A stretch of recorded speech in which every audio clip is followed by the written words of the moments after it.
So it's been reported that Joe Lacob and the Warriors front office are no longer prioritizing Steph Curry and are now shifting their focus to building for their future once Steph retires. It's also been reported that Steph Curry and the front office just might not be on the same page anymore and he's just kind of over with them star chasing. This brings the important question of what does this mean for Steph Curry's future with the Warriors? He's still under contract for this upcoming season, but he is eligible on August 29th to sign a 2-year max extension. And if you're Steph Curry in this scenario, you got to ask yourself some very important questions here. Do I request a trade and go to a team of my choice because I'll have all the leverage in the world? Do I sign that max extension on August 29th and write it out? Or do I just let this next season play out and become an unrestricted free agent in 2027? Me personally, if I'm Steph Curry, I'm going ahead and requesting that trade. I don't think he needs to be loyal to this franchise anymore. He's been loyal enough. He's won them 4 championships. And personally, I would take this news as just straight disrespect and just a slap to the face. It feels like, ever since 2022 when they last won the championship, the Warriors front office has just done such a poor job with building a proper team around him and giving him another shot at winning a championship. I actually came across this list of star players the Warriors have reportedly missed out on in the last 3 to 4 seasons, and this shit is kind of crazy, man. So to start off with Pascal Siakam, which I did a little more research on that because I wasn't even aware that the Warriors were, in the sweepstakes for him a few seasons ago. Found out they didn't trade for him because they didn't want to give up Jonathan Kuminga. Jonathan Kuminga, the guy that they held hostage the last, year and a half and, only gave him, a contract extension because they couldn't find a sign and trade opportunity for him and then got rid of him at the trade deadline in like the last half hour. That Jonathan Kuminga. You have Lauri Markkanen, which, shout out Draymond Green for not letting that trade go through. Also, the front office being so infatuated with Brandon Podziemski and not wanting to give him up, which looking back at it now, makes sense because now they're, I've seen reports that they're going to be in contract talks with him soon, in extension talks, and he's going to be getting started at $24 million annually. Just fascinating work by this front office, man. You got Paul George, Kevin Durant, Giannis Antetokounmpo, and most recent LeBron James. Now let's say Steph decides, all right, I'm not going to request a trade. I don't feel comfortable signing that max extension. I'm just going to let this next season play out and become an unrestricted free agent.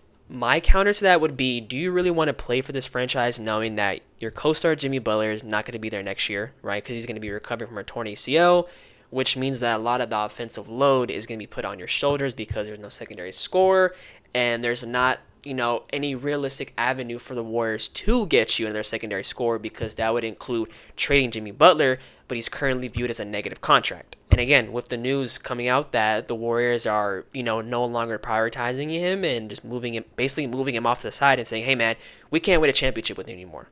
Steph Curry, I'm so sorry, we can't win a championship with you anymore, and you're no longer a priority for us. And look, I can give the Warriors front office a slight benefit of the doubt. Steph Curry's 38. He's not getting any younger. I understand that as an owner and as a front office, you do have to start thinking about your future ahead of time before later and, putting yourselves in the right position to, build a proper team. But I don't know, man. I just feel like Steph Curry at 38 years old, he's not washed by any means. Like, he still has a lot left in the tank, and he's still great enough to compete for a championship. And I wanted to bring up this quote that came from Steph back in May of this year where he says, you don't want to be in a situation the Lakers were in those last 3 years with Kobe. I know he came off the Achilles injury, but they were a lottery team. It was more just how many points can Kobe score down the stretch of his career. I don't want to be in that scenario. I hate to break it to you, Steph, but that's just most likely going to be the outcome of this situation if you decide to kind of just ride it out with Golden State and finish your career there. I don't have any faith, and I'm sure, any Warriors fans that are watching this video can probably agree. I just don't have any faith that your front office is going to do you any justice and, give you another shot at winning a championship. And the only moves that this front office has made so far this offseason is they brought back D'Anthony Melton. Shocker. No one expected that to happen. And they brought back both Al Horford and Kristaps Porzingis on 2-year deals. And look, I'm sure Mike Dunleavy and the rest of his staff, Joe Lacob, aren't done making, moves to improve this roster. But as of right now, this just doesn't scream we are for sure title contenders, in my opinion. It'll be interesting, to see what other news comes out for the rest of this offseason because I'm sure Now that the whole LeBron stuff is out of the way, this is going to be the main, trending topic in the NBA world, especially leading up to that August 29th date when he is eligible to sign that 2-year max extension. And just, even after that, leading into the regular season, I'm sure we're going to get constant reports and updates about that for sure.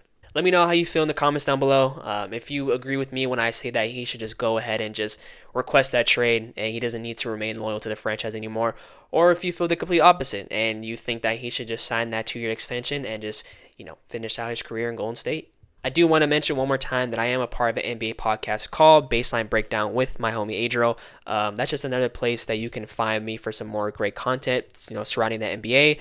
I'll link our YouTube in the description as well as all of our social media handles.